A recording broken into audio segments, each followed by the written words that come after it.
Hello and welcome. Today we're going to be making some black soap, okay?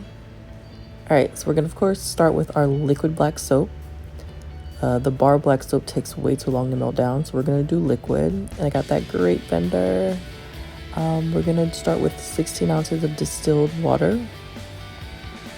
And I'm going to add 3 16-ounce bottles of black soap. I measured it by using the bottles that I'm going to be pouring it in.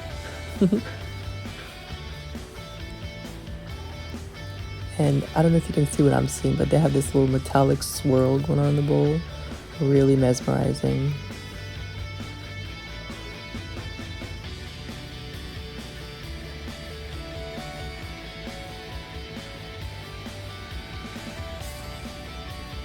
It's really soapy, as you can see, alone by itself. Really nice, pretty thick. But I add some water to make it stretch.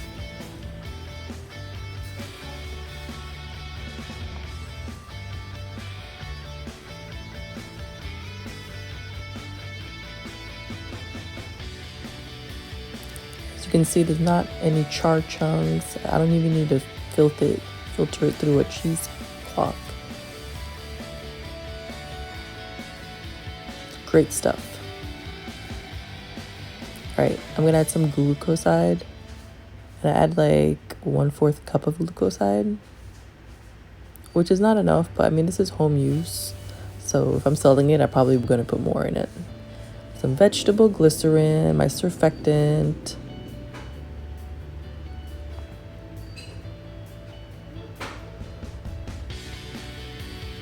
My papaya and carrot seed oil together.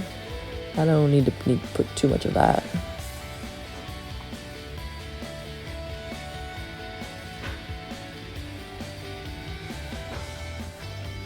Some turmeric to even out, help with the dark marks and even out my skin tone while I shower.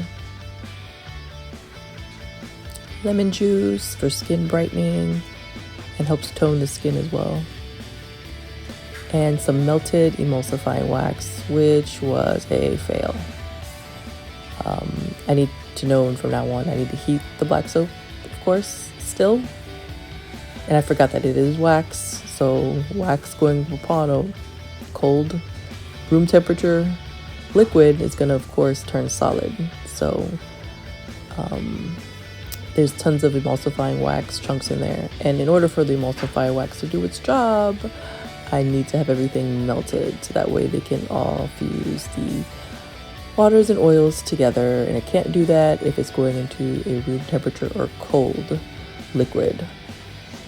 So I know that from now on, I still need to heat up the black soap even though it's liquid.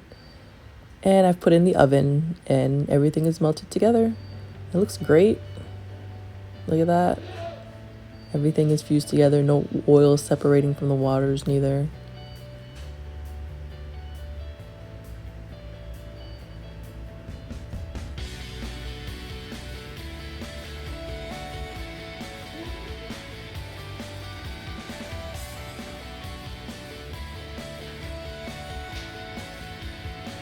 Now I'm going to add my lemon essential oil. Usually I add about 7 drops of lemon essential oil or any essential oil. I'm going to add a few more drops here. I did use a large amount and I added water. Sweet orange essential oil is my next essential oil. And my tea tree oil, which I am out of. So now I'm trying to force whatever's left of this powerful essential oil in. And when I do buy some more, I'll probably just add it in later. Not too much. Of course, you can't put this directly on the skin. It has to be diluted. But I am trying to get every little gram of tea tree oil because it's such a healing essential oil. All right, so now I'm gonna preserve my product by adding a phenol, my preservative. Do not ask me how to pronounce the actual name for it. It's phenylethanolyl something. And all right, so now we're all done with that. We're gonna go ahead and pour. I'm using my little pouring machine. You guys seen the last video that my fiance bought me. to pour all my body washes when I start making my masks full of them. And that's how I'm going to manufacture them. And look how faster it is than using it like a strainer, or I forgot what those things are called. Look, I'm already done with 3 bottles. Under a minute, guys. This machine's amazing. Now they're all currently still, I gotta fill it all the way to the top.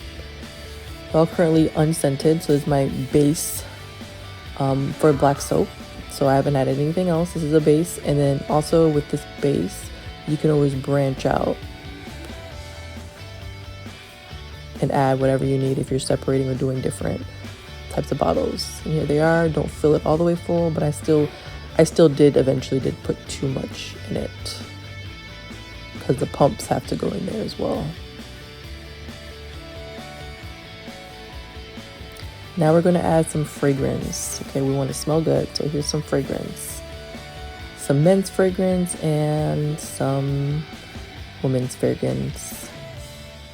And I mean, you don't want to smell like the same thing each time, all the time. So, I mean, these are pretty strong fragrance, especially that black amber. And I'm going to make my shampoo. Now all I'm going to add is peppermint oil, and it's complete. And here they are, all melted and handcrafted together.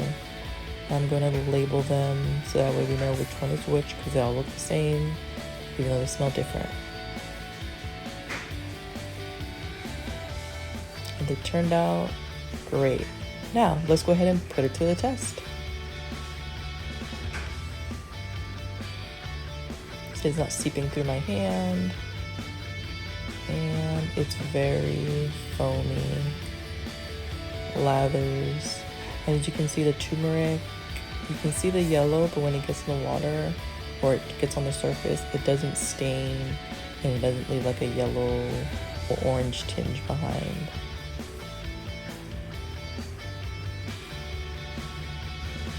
It's really smooth on the skin.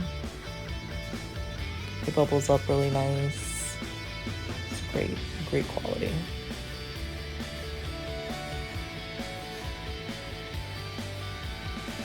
And that's how it should be. In the water, it's not brown or anything.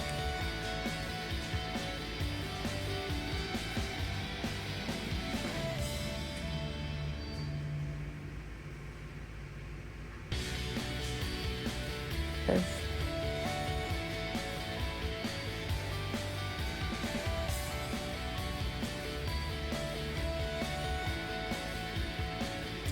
Now, if you enjoyed this video, please go ahead, like, subscribe, and comment down below.